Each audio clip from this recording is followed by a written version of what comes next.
ছোট বলতে বড় বলতে বলতে আমার কাছে যে ডেফিনেশন সেটা হচ্ছে যে অ্যাজ এ বেকার হিসাবে আসলে আমার কাছে আমার যে গল্পটা বলতে চাচ্ছি বা গল্পটা দর্শকদের দেখাতে চাচ্ছি, সেটা ছোট বড়টা হোক আর বড় বড়টা হোক, আমি যদি আমার গল্পটা ঠিকঠাক প্রেজেন্টেশন করে দর্শকদের দেখাতে পারি, ওইটাই আসলে অ্যাজ এ বেকার হিসেবে সার্থকতা। বাট হ্যাঁ, প্রতিটা ডিরেক্টরেরই তো আসলে একটা স্বপ্ন থাকেই যে আমি বড় পর্দায় কাজ করব।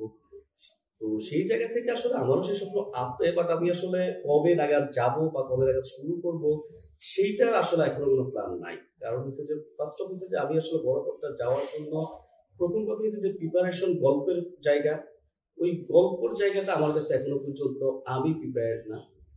প্লাস হচ্ছে এখন বাজেট ব্যাপার থাকে, অনেক কিছু মিলে আসলে আমি এখনই আসলে কোনো প্ল্যানে নাই, বাট স্বপ্ন তো আছে। ঈদে আসলে এখন স্পেসিফিকলি আসলে ওইভাবে প্ল্যান করা হয়নি, বাট আরো 2-3টা কাজ করার প্ল্যান আছে। বাট এখনো আসলে ঠিক আর্টিস্ট জায়গা থেকে আসলে ওইভাবে এখনো পর্যন্ত কনফার্ম হয় নাই। মানে প্ল্যান আছে আরো 2-3টা কাজ করা।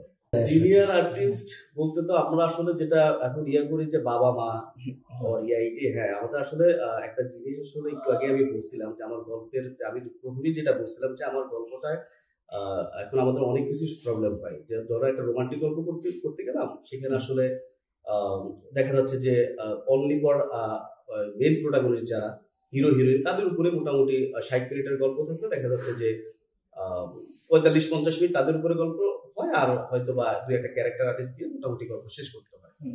তো এইটার আসলে অনেকগুলো পয়েন্ট আছে। ফার্স্ট অফ পয়েন্ট হচ্ছে যদি গল্প কাজটা যদি আসলে আমাকে ঢাকার বাইরে আর আমার অন্য কোথাও যাইতে হয়, তাহলে এত বড় টিম নিয়ে, সব আর্টিস্ট নিয়ে আসলে যে বাজেট সবকিছু মিলে আসলে এত বড় টিম নিয়ে মুভ করাটা একটা আমাদের জন্য একটা জটিলতা দেখা দেয়। আর আরেকটা যেটা হয় যে আসলে আরেকটা যেটা প্রবলেম আমাদের আসলে আমাদের যে ইয়াটা দাঁড়াইছে সেটা হচ্ছে যে গল্পগুলা থেকে না কেন জানি মনে হচ্ছে আমাদের ফ্যামিলি বন্ডিং, আগে আমরা যে ফ্যামিলি বন্ডিং এ থাকতাম, যে বাবা মার সাথে কোলাবোরেশন, যে একটা ছেলে বা একটা মেয়ে যখন ভার্সিটি থেকে বাসায় আসে, দেখা যাচ্ছে যে বাবা মার সাথে কথা বলা, ওই পুরো মানে আপনি যদি দেখেন যে আসলে আমাদের সমাজ থেকেই না এই ফ্যামিলি বন্ডিং এর যে ব্যাপারটা, এটা কিন্তু আস্তে আস্তে আমাদের ফ্যামিলি থেকেই উঠে গেছে।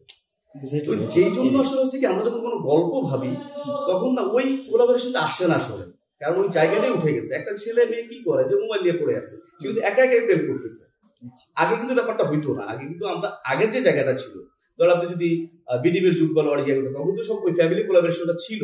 এই জন্য আমরা আসলে গল্পটা ওইভাবেই চিন্তা করতাম। কিন্তু এখন দেখেন গ্রাম বলেন শহর বলেন, ওই ফ্যামিলির যে ব্যাপারটা এটা কিন্তু এমনিতেও নাই। যে জন্য কোনো গল্প ভাবার ক্ষেত্রেও দেখা যাচ্ছে আমরা আসলে ওই রকম চিন্তা আমরা থেকে আসলে গল্পগুলো ভাবনা আসে। এইটা একটা ব্যাপার তো আছে। এটা ঠিক যে মানে সিনিয়র আর্টিস্টের কথা একটু বলি, যেহেতু মানে ব্যাপারটা উনাদের একটা অবজেকশন থাকে, তো সেই জায়গা থেকে এটা আসলে আমাদের উচিত যে উনাদের সাথে মিলিয়ে মানে উনাদেরকেও আসলে অ্যাডজাস্ট করে, হয়তো আমরা মানে আমাদের এখন তো বর্তমানে ডিরেক্টর অভাব নাই বা নাটকও তো কম হচ্ছে না, তো হয়তো যদি মিডিয়া ইন্ডাস্ট্রিতে 50টা নাটক হয়, সেখানে আমরা চাইলে 5টা গল্প কিন্তু ওনাদের নিয়ে করতেই পারি। গল্প ভাবনা যাই হোক না কেন, ওনাদের নিয়েও 5টা গল্প ভাবনা ভাবতেই পারি। আপনি যদি বাইরের ইন্ডাস্ট্রি থাকেন, তারা কিন্তু ঠিকই কিন্তু সিনিয়র আর্টিস্ট নিয়ে কাজ করতেছে। তো আমরাও চাইলে গল্প ভাবনার ক্ষেত্রে 50টার মধ্যে 10টা তাদের নিয়ে ভাবতেই পারি। আর বাজেট মানে এখন বর্তমান বাজেটের কথা, বর্তমানে আসলে মানে পুরো দেশের অবস্থায় তো একটু নাজুক অবস্থা আছে, তাছাড়া তো স্পন্সর কিন্তু একটা ঝামেলা চলতেছেই। তো সেই জায়গা থেকে আসলে বাজেট তো একটা সংকীর্ণতার মধ্যে আমরা আছি। বাট খুব ইনশাল্লাহ খুব অচিরে হয়তো আমরা এটা কাটাই উঠতে পারবো।